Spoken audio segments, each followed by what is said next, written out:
Mukunda jewellers మొట్టమొదటి factory outlet ఇప్పుడు కూకట్పల్లి, కొత్తపేట్, సోమాజిగూడ మరియు ఖమ్మంలో. Welcome to Suman TV. నేను మీ సుమన్ టీవీ నాగ్. కొరియోగ్రాఫర్ విషయంలో కనుక మనం చూస్తే ప్రస్తుతం ఉన్న న్యూస్ ప్రకారం అయితే రకరకాల కథనాలు, భిన్నాభిప్రాయాలు అయితే వ్యక్తపరుస్తూ ఉన్నారు. అయితే అందులో ముఖ్యంగా ఇండస్ట్రీ వైపు నుంచి కొంతమంది మద్దతిస్తూ ఉన్నారు, కొంతమంది ఆడియన్స్ కూడా మద్దతిస్తూ ఉన్నారు ప్రముఖ కొరియోగ్రాఫర్కి. అయితే దీనికి సంబంధించినటువంటి ఎంటైర్ ఇష్యూలో కొన్ని కీలక విషయాల్ని తన భార్య బయటికి రివీల్ చేయడం జరిగింది. ఆ విషయాలు ఏంటి అంటే దానివల్ల వచ్చేటువంటి పరిణామాలు ఏ విధంగా ఉంటాయి అనేది ఈరోజు మనతో పాటు హైకోర్టు అడ్వకేట్ రవీంద్రనాథ్ గారు ఉన్నారు. వారి మాటలో తెలుసుకుందాం. Hello sir. హాయ్ అండి నాగరాజ్ గారు. సార్, ఫ్యూ డేస్ నుంచి మనం చూస్తూ ఉన్నాం ప్రముఖ కొరియోగ్రాఫర్ విషయంలో జరిగినటువంటి ఈ ఉదంతం ఏదైతే ఉందో పెద్ద చర్చనీయాంశంగా మారింది. అటు ఇండస్ట్రీ వైపు చూసుకున్నా, లేదు అనుకుంటే ఇటు పొలిటికల్ వైపు కూడా కొంత టర్న్ తీసుకుంది. అట్ ద సేమ్ టైం ఇటు ఫ్యామిలీ పరంగా చూసుకుంటే కనుక భార్య కొన్ని వ్యాఖ్యలు చేయడం జరిగింది, అంటే ఇంటర్వ్యూలో రివీల్ చేయడం జరిగింది. సో అదంతా అబ్జర్వ్ చేసినప్పుడు మీకు ఏమనిపించింది? నాగరాజ్ గారు, ఇప్పుడు మీరు ఏదైతే ఈ స్టార్టింగ్లో చెప్పారో ప్రముఖ కొరియోగ్రాఫర్ మీద వచ్చినటువంటి అలిగేషన్స్, దీని మీద ఎవరైతే ఒక బాధితురాలు ఇమీడియట్గా పోలీస్ స్టేషన్కి వెళ్ళడం, కంప్లైంట్ చేయడం, దాని మీద ఇమీడియట్గా ఎఫ్ఐఆర్ నమోదవడం, ఎఫ్ఐఆర్ నమోదైన తర్వాత ఎక్యూజ్డ్గా భావిస్తున్నటువంటి వ్యక్తి ఎవరైతే ఈ కొరియోగ్రాఫర్ ఉన్నారో ఇతన్ని ఇమీడియట్గా గోవాలో అరెస్ట్ చేయడం జరిగింది. గోవాలో అరెస్ట్ చేసి అక్కడ మ్యాజిస్ట్రేట్ ముందు ఆయన ప్రవేశపెట్టడం, ఆ తర్వాత అక్కడ నుంచి ఇక్కడ నిన్న రాజేంద్రనగర్ కోర్టులో కూడా నిన్న ప్రవేశపెట్టడం, దీని మీద ఆయన 14 రోజుల జ్యుడిషియల్ కస్టడీ మీద ఆయన నిన్న చర్లపల్లి జైలుకి తరలించడం వరకు చకచకా పరిణామాలు జరిగిపోయాయి. ఇక్కడ దీనికి సంబంధించి వీళ్ళ మిస్సెస్ ఎవరైతే ప్రముఖ కొరియోగ్రాఫర్ యొక్క భార్య ఎవరు ఉన్నారో ఆవిడ కూడా మీడియా ముందుకు వచ్చి నిన్న కొన్ని కీలకమైన కొన్ని విశేషాంశాలు కూడా ఆవిడ చెప్పడం జరిగింది. దీనికి సంబంధించి ఎందుకు ఇలా జరిగింది, ఇన్సిడెంట్ ఏంటని చెప్పి. అంటే ఇప్పటి వరకు ఎఫ్ఐఆర్ నమోదైంది, ఎఫ్ఐఆర్ మీద ఉన్నటువంటి ఆ సెక్షన్స్ మీద ఎవరికి తోచినట్టుగా వాళ్ళు మాట్లాడుతున్నారు. దీనికి సంబంధించి ఆ కొరియోగ్రాఫర్ గడిచిన లాస్ట్ ఒక 25 సంవత్సరాల నుంచి ఏదైతే ఇండస్ట్రీలో తనకంటూ ఒక ఎస్టాబ్లిష్మెంట్ ఏదైతే తను పొందాడో దానికి సంబంధించి ఆయన క్యారెక్టర్ గురించి అసాసినేషన్ చేస్తున్నారు కొంతమంది. దీని మీద రకరకాల వ్యక్తులు, ఇండస్ట్రీ ఒక రకంగా మాట్లాడుతున్నారు, ఛాంబర్స్ ఆఫ్ కామర్స్ వాళ్ళు రకంగా మాట్లాడడం, రకరకాల ఊహాగానాలు జరుగుతున్నాయి. అయితే ఇక్కడ యాజ్ బీయింగ్ అన్ ఒక లీగల్ సైకాలజిస్ట్గా, అంటే అడ్వకేట్గా ఉంటూ లీగల్ సైకాలజీ మనం చాలా వరకు చేస్తున్నాం మన వీడియోస్. దీనికి సంబంధించి మనం 2 రకాల కోణాల్లో దీన్ని చూడాల్సి వస్తుంది. దీనికి సంబంధించి నేను ఒక వీడియో కూడా చేసాం. దాని తర్వాత జరిగిన కొన్ని కీలకమైన అంశాలు ఏవైతే ఉన్నాయో దానికి సంబంధించి మనం మాట్లాడుకునే ప్రయత్నం చేద్దాం నాగరాజ్ గారు. ఇందులో ప్రధానంగా వీళ్ళ మిసెస్ మాట్లాడిన మాటలు, దీనికి సంబంధించి ఆవిడ కొన్ని కీలకమైన కొన్ని విషయాలు కూడా ఆవిడ వెలుగులోకి తీసుకొచ్చారు. అంటే ఈ సంఘటన ఏదైతే ఉందో, ఎవరైతే బాధితురాలు ఉన్నారో ఆవిడ ఏదైతే 2019 నుంచి తన మీద ఈ సెక్సువల్ అసాల్ట్ జరుగుతుంది, హెరాస్మెంట్ జరుగుతుందని ఆవిడైతే కంప్లైంట్ చేయడం జరిగింది. ఈ విషయాల్లో ఆవిడ పెద్దగా ప్రస్తావించినప్పటికీ కూడా ఈవిడ ఎవరైతే బాధితురాలు ఉన్నారో ఆవిడే కంప్లీట్గా ఈ యొక్క మాస్టర్ ఎవరైతే కొరియోగ్రాఫర్ మాస్టర్ ఉన్నారో అతన్నే కావాలని కోరుకుంటూ, వీలైతే అతనితో నేను కలిసి ఉండడానికి కూడా ఇష్టపడతాను, నేను మీరు కూడా యాక్సెప్ట్ చేయండి అని తన మీద కూడా, ఎవరు వైఫ్ మీద కూడా ఆవిడ ఫోర్స్ చేసిందని.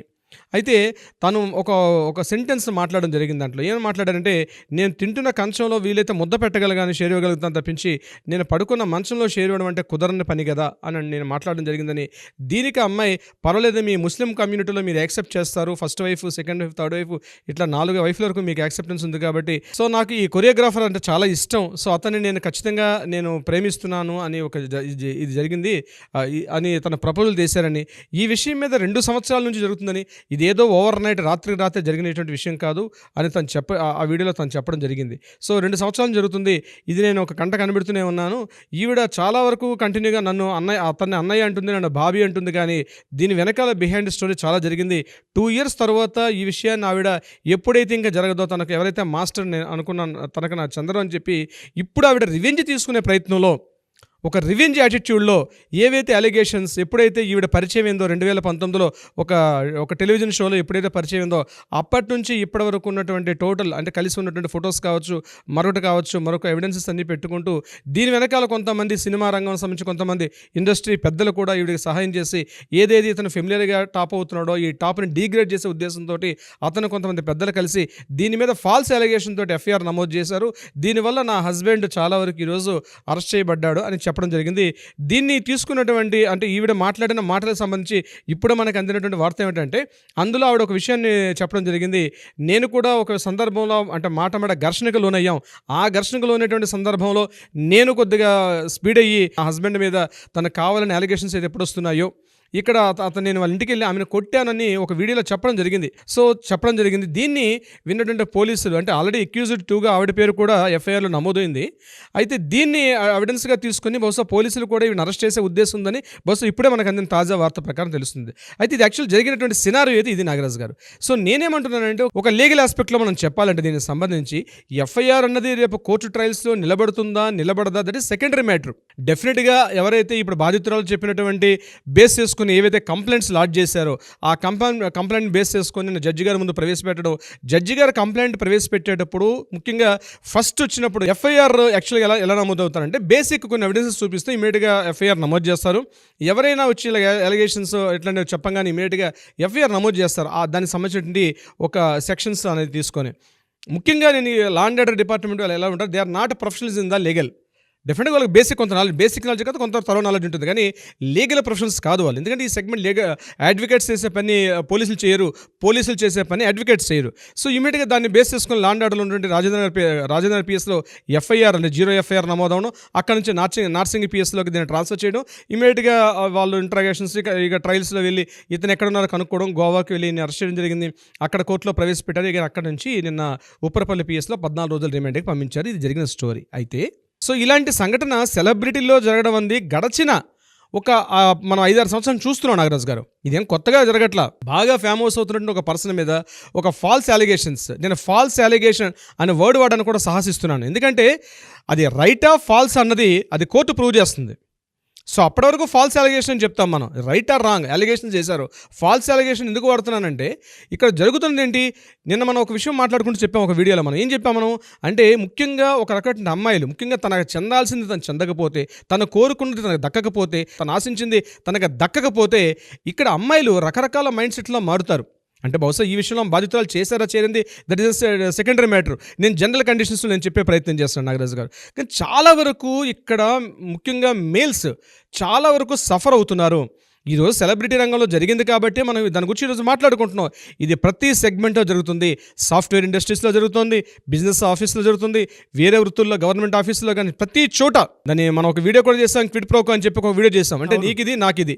బహుశా ఇక్కడ ఈ కొరియోగ్రాఫర్ మాస్టర్ ఏం ఆశించి తన దగ్గరికి వెళ్ళారో, లేకపోతే తను ఏం ఆశించి వచ్చిందో ఇక్కడ 2 రకాలుగా మనం చూడాలి. సో ఏదో జరిగింది అక్కడ క్విడ్ ప్రోకో అని ఒక బహుశా జరిగి ఉండే అవకాశం ఉంటుంది. అది జరిగిందా జరగలేదు పోలీసుల యొక్క ఇంట్రాగేషన్ జరుగుతుంది. అది రేపు ఫైల్స్ చేసిన తర్వాత కోర్టులో ట్రయల్స్ మీద అది ఫైనలైజ్ అవుతుంది జడ్జిమెంట్కి ఇచ్చేటప్పటికి. బట్ ఈలోగా నేనేమంటానంటే జరగాల్సిన డ్యామేజ్ జరిగిపోతుంది. ముఖ్యంగా మేల్స్ మీద ఈరోజు ఒక ఇన్సెక్యూర్లో బతుకుతున్నారు. అందరూ కాదండి, కొంతమంది వాంటెడ్లీ కావాలని చేసిన వాళ్ళని క్రూయల్టీగా చేసే వాళ్ళ గురించి ఆ సెగ్మెంట్ గురించి మాట్లాడలేదు. బట్ ఒక 30-40% ఈరోజు మేల్ సెగ్మెంట్లో కూడా ప్రతి ఇండస్ట్రీలో ముఖ్యంగా ఈ బిగ్ స్క్రీన్ ఏదైతే ఉందో ఈ సోషల్ సిల్వర్ స్క్రీన్ మీద చాలామంది రకరకాల సెగ్మెంట్స్, అది కొరియోగ్రాఫర్స్ కావచ్చు, యాక్టర్స్ కావచ్చు, హీరోయిన్స్ కావచ్చు, అన్ని రకాల బోత్ సైడ్స్ కూడా రకరకాల సెగ్మెంట్లో సఫర్ అవుతున్నారు. అయితే మనం ఈ విషయానికి ఒక మనం చర్చించే ప్రయత్నం చేసినట్లయితే ఇక్కడ ఒకటి గుర్తుపెట్టుకోవాల్సింది ఏంటంటే ఇప్పుడు ఈరోజు ఫ్యామిలీ ఉంది, వీళ్ళ ఫ్యామిలీ. సో ఏదో కష్టపడి ఇండస్ట్రీకి వచ్చారు, రాత్రినగా పగలనగా కష్టపడ్డాడు, ఒక ఇండస్ట్రీలో ఒక స్టేజ్కి రావడం జరిగింది. సో ఇందులో రకరకాలటువంటి మెట్లు ఎక్కుకుంటూ వస్తాడు ఆయన. వచ్చినప్పుడు ఈ రోజున పరిస్థితి చెప్తాను, చిన్న పిల్లలు మనం కోణాన్ని ఎంతసేపు కోర్టులు ఎంతవరకు ఆలోచిస్తాయి, ఈ విషయం జరిగిందా జరగలేదా, జరిగింది. ఈరోజు మీడియా కూడా ఏమైపోయిందంటే నాగరాజు గారు, ప్రతి విషయం నేను చెప్తున్నాను, జరిగిందనగా ఏదో విషయం ఒక అలిగేషన్ రాగానే నిజంగా జరిగిపోయింది అన్నట్టుగా మూల కూర్చోటి ముస్లింలు కూడా బయటకు వచ్చి మాట్లాడే పరిస్థితి వచ్చారు ఈరోజు. ఎక్కడెక్కడ మనకు కనిపించిన ఫేస్లు కూడా బయటకు వస్తున్నారు ఈరోజు. అంటే ఎందుకు నేను చెప్తున్నాను విషయాన్ని, చాలా వరకు ఒక ఇన్సెక్యూర్డ్ ఫీలింగ్లో మగవాళ్ళు బతుకుతున్నారు నాగరాజు గారు. ఒక ఇన్సెక్యూర్డ్ ఫీలింగ్లో నా దగ్గరికి వచ్చినట్టు కొంతమంది క్లయింట్స్ మాట్లాడుతున్నారు, ముఖ్యంగా సాఫ్ట్వేర్ ఇంజనీర్స్. సార్ మేము చాలా సఫర్ అవుతున్నాం, ఈ అమ్మాయి నన్ను కంటిన్యూ టార్చర్ చేస్తుంది, నన్ను మొబైల్ మెసేజ్ చేస్తుంది, ఇగో నువ్వు ఆ అమ్మాయితో మాట్లాడుతున్నావు, నువ్వు అక్కడ నిలబడుతున్నావు, ఇగో మెసేజ్ నాకు నైట్ టైం ఎందుకు మెసేజ్ చేయట్లేదు, మార్నింగ్ లేవగానే నాకు గుడ్ మార్నింగ్ పెట్టాలి, నువ్వు వాళ్ళతో ఎందుకు మాట్లాడుతున్నావు, అట్లీస్ట్ తన కలీగ్తో మాట్లాడి కింద కాఫీ షాప్కి వెళ్ళి కాఫీ తాగుతుంటే కూడా తను ఒక బ్యాడ్ ఇంటెన్షన్ తోటి ఎందుకు నువ్వు అమ్మాయితో కాఫీ తాగుతున్నావు, ఎందుకు నువ్వు ఆమెతో కలిసి నువ్వు ఎక్కువగా చిట్ చాట్ చేస్తున్నావు, నువ్వు మొబైల్ చూస్తున్నావు అంటే ఎవరితోనో చాటింగ్ చేస్తున్నావు అంటే ఉండొచ్చు ఉండకపోవచ్చు. బట్ నాకు ఇట్లాంటి కేసెస్ నాకు వచ్చాయి కాబట్టి నేను చెప్తున్నానండి. వాళ్ళందరూ నాకు వచ్చి సార్ అడ్వకేట్ సార్ ఎట్లా చేద్దాం దీన్ని, నేను ఎవరిని చెప్పుకోలేకపోతున్నాను, దీనికి ఏమైనా ఫోరం ఉందా, ఒక లీగల్ సెల్ ఎక్కడైనా ఉందా, ఎవరి దగ్గర చెప్పుకోవాలి, నేను చెప్పుకోలేకపోతున్నాను, నాకు ఆఫీస్కి వస్తే స్ట్రెస్ ఎక్కువ ఉంటుంది, ఇంటికి వస్తే నా భార్యతో ఉన్నటువంటి ఒత్తిడి, ఈ పిల్లల ఫీజులు కట్టాలి, నాకు ఎవ్రీ మంత్ ఉన్నటువంటి నాకు కంప్లీట్ నా టార్గెట్స్ నాకు ఉంటున్నాయి, ఆఫీస్లో టార్గెట్స్, ఫ్యామిలీలో టార్గెట్స్, నా కమిట్మెంట్స్ రీచ్ కాలేకపోతున్నాను. అట్ ద సేమ్ టైం ఆఫీస్లో నాకు ఒక అమ్మాయి కంటిన్యూడ్ నువ్వే కావాలి, నువ్వు లేకపోతే నేను చచ్చిపోతానని బెదిరిస్తోంది సార్, చాలా టార్చర్స్ అనిపిస్తున్నాం, దీన్ని ఎలా ఫేస్ చేయాలి నాకు అర్థం కావట్లేదు. నేను ఏదైనా సెన్సిటివ్గా టచ్ చేసి మెసేజ్ పంపిస్తే ఇమీడియట్గా నన్ను తీసుకెళ్ళి మా సుపీరియర్ని తీసుకెళ్ళి ఇగో ఇతను నన్ను ఈ రకంగా చేశాడని చెప్పి నా మీద కంప్లైంట్ పెట్టారు. అట్లాంటి కేసెస్ నాకు చాలా కేసెస్ నా దగ్గరికి వచ్చి దీనికి సంబంధించి కూడా నాగరాజ్ గారు కేవలం ఈరోజు సెలబ్రిటీ రంగం, సినిమా రంగం చెప్పే పరిస్థితే కాదు, ఈరోజు సాఫ్ట్వేర్ రంగం ఉంది, బిజినెస్ సెగ్మెంట్ ఉంది, ముఖ్యంగా గవర్నమెంట్ ఎంప్లాయీస్లో చేసే దగ్గర, ముఖ్యంగా గవర్నమెంట్ హాస్పిటల్స్లో ముఖ్యంగా వాళ్ళందరూ కలిసి ఒక 5 years 6 years కలిసి డాక్టర్ చేస్తారు. సరే ఈ అబ్బాయి కలిశాడు, ట్రావెల్ చేశాడు, 4 years 3 years అబ్బాయి తిరిగాడు, ఆ అమ్మాయికి ఏదో నచ్చక వేరే మ్యారేజ్ చేసుకున్నప్పుడు కూడా ఇంట్లో మ్యాచెస్ నాకు ఈరోజు మ్యాచెస్ చూస్తున్నారు, నేను ఈమెను తిరిగాను, బట్ ఆమె నేచర్ నాకు నచ్చలేదు. జత్తగా వినాలాగా నేను చెప్పామాట, మీరు ఇద్దరు కలిసి ఒక దగ్గర చదువుకున్న తర్వాత తనకి ఇంట్రెస్ట్ లేదు, ఆ అమ్మాయి యొక్క నేచర్ సరిగ్గా తనకు నచ్చట్లేదు, తన ఇంట్లో వాళ్ళు మ్యాచెస్ చూస్తున్నారు, మ్యారేజ్ చేసుకుందామని ఈ అబ్బాయి తను అనుకుంటున్నాడు. కానీ ఈ అమ్మాయి ఏం చేస్తుంది, నువ్వు నాతోటే మాట్లాడాలి, నువ్వు నన్ను పెళ్లి చేసుకుంటావా చేసుకోకపోతే మనం తిరిగినటువంటి ఏవైతే ఉన్నాయో రికార్డ్స్ అన్నీ కూడా నా దగ్గర ఉన్నాయి, నేను ఖచ్చితంగా రికార్డ్స్ని బయట పెడతాను, మీ ఇంట్లో వాళ్ళు చెప్తాను, ఎవరైతే మొత్తం నేను బయట సోషల్ మీడియాలో పెడతాను, లేకపోతే నేను డిఫేమ్ చేస్తాను, సోషల్ మీడియాలో కానీ ట్విట్టర్లో కానీ మొత్తం ఇట్లాంటి క్యాటర్ అని చెప్తాను అని చెప్పి భయపెట్టే పరిస్థితికి అమ్మాయిలు తిరిగారు. ఇది అందరూ అమ్మాయిల విషయంలో నేను చెప్పలేదు, కొద్దిమంది అమ్మాయిల విషయం మీద మాట్లాడుతున్నాను నాగరాజు గారు. ఇది ప్రతి సెగ్మెంట్ నా దగ్గర వచ్చిన కేసు, ఇట్లాంటి కేసు చాలా ఉన్నాయి, నేను దాన్ని బేస్ చేసుకుని మీతో మాట్లాడే ప్రయత్నం చేస్తున్నాను. ఇంకొక సందర్భం మీరు చెప్తే ఆశ్చర్యపోతారు నాగరాజు గారు, ఆ అబ్బాయికి జాబ్లు పోయే సందర్భాలు ఉన్నాయి. ఇట్లాంటి కంప్లైంట్స్ చేయడం వల్ల జాబ్స్ కూడా పోయాయి ఆ అబ్బాయి నన్ను వచ్చి ఒక 1 week నుంచి బోర్ నేడుస్తున్నాడు. పేరెంట్స్ ఎక్కడో శ్రీకాకుళం వైజాగ్ దగ్గర ఆ పేరెంట్స్ ఉంటే పేరెంట్స్కి దూరంగా ఇక్కడికి వచ్చి ఆయన ఈ హైదరాబాద్ మన మాదాపూర్ ఏరియా ప్రాంతంలో ఆయన ఒక హాస్టల్ రూమ్లో ఉండి రాత్రిగా పగలన కష్టపడి తను సంపాదించుకున్న కొంత అమౌంట్ని పేరెంట్స్కి పంపిస్తుంటే ఈ అమ్మాయి టార్చర్ చేసి నువ్వు నాతో మ్యారేజ్ చేసుకోకపోతే నిన్ను బ్లాక్మెయిలింగ్ చేస్తూ అమ్మాయి ఇతను చెప్పుకుంటూ పోలీస్ స్టేషన్కి వెళ్తే పోలీసులు వినే పరిస్థితి లేరు, ఊరికో ఎంజాయ్ చేయాలి, అమ్మాయి ఎంజాయ్ చేసి బయటకు మర్చిపోవాలి కానీ తప్పించి నువ్వు ఒక దీనికి వచ్చి కంప్లైంట్ చేస్తారు, పోలీసులు కూడా కేసు టేకప్ చేయట్లే. అదే ఒక అమ్మాయి వీళ్ళు మాట్లాడితే పోలీసులు కేసు టేకప్ చేస్తున్నారు. ఈరోజు నువ్వు ఎంజాయ్ చేయాలి వదిలేయాలంటున్నారు, ఎంజాయ్ చేసి వదిలేస్తే వాళ్ళు ఏమి ఎవిడెన్సెస్ పట్టుకుంటున్నారు. ఇక్కడ 2 రకాలుగా మాట్లాడాలి చూడాలండి నాగరాజు గారు. ఒక విషయం నేను కొద్దిగా ఆవేశంగా చెప్తున్నాను అనుకుంటున్నారు కానీ వాస్తవం అంటే ఆ ఫీల్ అవుతున్నాం మేము యాక్చువల్గా ఆ ఇన్సిడెంట్స్ కామన్ సెన్స్ సార్ ఇది. ఎగ్జాక్ట్లీ ఇక్కడ కొన్ని సంఘటనలు మీకు నేను చెప్తాను, ఒక కీ పాయింట్ నేను మీకు చెప్పే ప్రయత్నం చేస్తాను. ఒక అమ్మాయి ఒక అబ్బాయితో మాట్లాడిన తర్వాత సరే వాళ్ళిద్దరికి ఇంట్రెస్ట్ అయ్యి ఒక మ్యూచువల్ కాన్సెంట్తో ఒక ప్లేస్కి వెళ్తారు. వెళ్ళిన తర్వాత సెకండ్ టైం ఏం చేస్తుంది, ఆ అమ్మాయి కావాలని ఒక ఎవిడెన్స్ క్రియేట్ చేసుకొని కూడా వెళ్తుంది. ఇక్కడ చూడండి, మ్యూచువల్ కన్సెంట్ అనుకునేటప్పుడు ఎవిడెన్స్ వీడినతో తప్పుగా ప్రవర్తిస్తే నాకు ఫ్యూచర్లో పనికొస్తుందని చెప్పి ఎవిడెన్సెస్ కలెక్ట్ చేయడం ఇది కరెక్టా రాంగా? నిజంగా పోస్ట్ చేయండి ఆడియన్స్ మనతో మాట్లాడిన వాళ్ళు. Is it right are wrong? ఇద్దరు కలిసి ఉన్నారు, కలిసి మాట్లాడుతున్నారు, ఈ అబ్బాయి కూడా ట్రై చేస్తున్నాడు, అమ్మాయి కూడా ట్రై చేస్తుంది. ఫ్యూచర్లో మనం విడిపోతే ఇప్పుడు మనం ట్రావెల్ చేసినటువంటి ఇవన్నీ కూడా మనకు ఎవిడెన్స్గా పనికొస్తాయని చెప్పి ఆ అమ్మాయి ఇవన్నీ కూడా ఫైల్ చేసి పెట్టుకుంటుంది. ఈరోజు ఈ అమ్మాయి యొక్క మోజులో ఈ పిచ్చినా కూడా ఏం చేస్తాడంటే వీడు సరిగ్గా అర్థం చేసుకోలేని పరిస్థితిలో ఈ అబ్బాయి వాడు తిరుగుతూ ఉన్నాడు, ఖర్చు పెడతాడు, మొత్తం మంత్లీ వచ్చి తన శాలరీ మొత్తం తన షాపింగ్ అంటుంది, లేకపోతే ఇంకొకటి అంటుంది, రకరకాలుగా ఎక్స్పెన్స్ అయిపోయిన తర్వాత ఈ అమ్మాయి మొత్తం ఎవిడెన్స్ అని తనకు కావాల్సిన ఎవిడెన్స్ అని క్రియేట్ చేసి పెట్టుకుంటుంది, ఒక ఫైల్ చేసి పెట్టుకుంటుంది. ఎప్పుడైనా నువ్వు రివర్స్ అయినప్పుడు నీకు చేసి నిన్ను బ్లాక్మెయిల్ చేసే పరిస్థితికి వచ్చేసారు. నేను ఈ సంఘటనకు సంబంధించి బహుశా రిలేటెడ్ కాకపోయినా ఎందుకు మాట్లాడుతున్నానంటే చాలా కొన్ని వందల మంది ఈరోజు లేడీస్ చేస్తున్నటువంటి ఫాల్స్ ఎలిగేషన్స్లో అన్నిటిని ఒక చట్టం ఇరుక్కుపోయి తన లైఫ్ను కోల్పోయి భవిష్యత్తు మీద అంధకారం అయిపోయి ఏం చేయాలో అర్థం కాక మాలాంటి అడ్వకేట్లు చుట్టూ తిరుగుతున్నారు. మాకున్నటువంటి సొల్యూషన్స్ ప్రకారం మేము వాళ్ళకి చేస్తున్నాం సొల్యూషన్స్ ప్రకారం, కానీ జరగాల్సిన డ్యామేజ్ జరిగిపోతుంది. ఇది ఈరోజు సెలబ్రిటీల విషయానికి వచ్చినట్లయితే సెలబ్రిటీలు టోటల్ వాళ్ళకి డిఫేమ్ అవుతున్నారు, వాళ్ళ పరువు పోతుంది. సరే రేపు 499 వేస్తారు, 500 వేస్తారు, వాళ్ళ మీద పరువు నష్టం దావా వేస్తారు, బట్ జరగాల్సిన డ్యామేజ్ ఎవరిస్తారండి? దాన్ని ఏ రకంగా మీరు కంపెన్సేట్ చేస్తారు? ఈరోజు ఈ కొరియోగ్రాఫర్ విషయానికి మనం మాట్లాడుకోగలిగితే ఈయనకి జరగాల్సిన డ్యామేజ్ జరిగిపోతుంది. ఈరోజు రేపు వీళ్ళని అరెస్ట్ చేస్తారు, లేకపోతే వాళ్ళ మిస్సెస్ని అరెస్ట్ చేస్తారు. అది ఎస్ఆర్ రాంగ్ అంటే రేపు కోర్టు ట్రయల్స్లో ఫిక్స్ అవుతుంది, ట్రయల్స్లో జడ్జిమెంట్లు వస్తాయి. ఇట్ విల్ టేక్స్ ఆల్మోస్ట్ ఒక 1 year పడుతుంది. 30 ఏళ్ళ నుంచి తన కట్టుకున్నటువంటి కళ్ళ సౌధాన్ని ఒక అమ్మాయి వచ్చి కూల్చేస్తే మరలా తెచ్చుకోవడానికి కోసం తను మళ్ళీ కాలాన్ని వెనక్కి తీసుకొని రాలేడు. రేపు కోర్టుల్లోకి వెళ్తే మరలా పన్ను నష్టం దావాలంటారు. సరే డిఫేమ్ అయితే మరలా దాని కాంపెన్సేషన్కి వెళ్తాయి. ఈ ఒక్క చట్టం తప్పించి ప్రత్యేకంగా చట్టాలంటూ లేవండి. డెఫినెట్గా సరే అది గృహహింస చట్టాలు అయితే కొంత మేల్స్కి ఫీమేల్స్కి సంబంధించి ఉంటుంది. కానీ ఈ ప్రత్యేకమైన సెగ్మెంట్కి సంబంధించి నేను మాట్లాడుతున్నాను.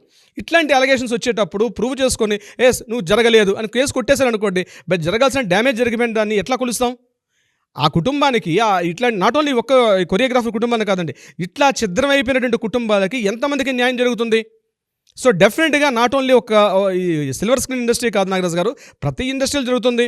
దీనికి డెఫినెట్గా ఏదో ఒక మాకు తెలిసినట్టు కొంతవరకు సహాయం చేసే అవకాశం మాకుంది కాబట్టి డెఫినెట్గా మనం సహాయం చేద్దాం నాగరాజు గారు.